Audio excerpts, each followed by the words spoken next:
Hi, I'm Faith, and today I want to show you how to make bean chili. Now let's get started. The first step in making this delicious chili is to dice 2 onions and 1 red pepper. In a medium pan over medium heat, add in 1 tablespoon of olive oil and saute the diced onion and pepper until soft and golden, stirring occasionally. In a large pan or pot over medium heat, add in 1 tablespoon of olive oil and saute ground beef until fully cooked through. Make sure to break up the ground beef while it's cooking. When the ground beef is fully cooked, add in the softened golden onion and pepper. Reduce heat to low, then pour in 1 8-ounce can of tomato sauce, 1 can of original Rotel, and 1 cup water.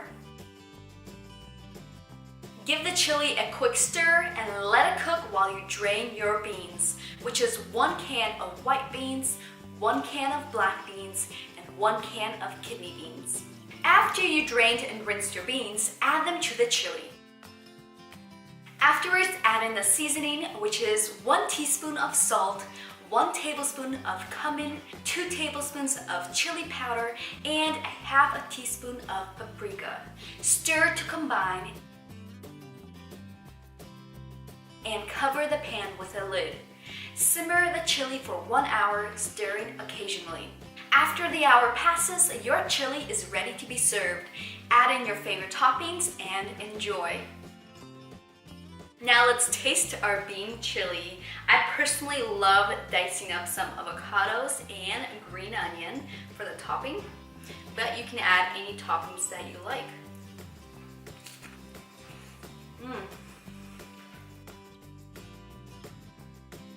Let me know down in the comments if you enjoyed this bean chili recipe, and make sure to subscribe to my channel for more motherhood and homemaking videos. Thank you so much for watching and have a good day. Bye!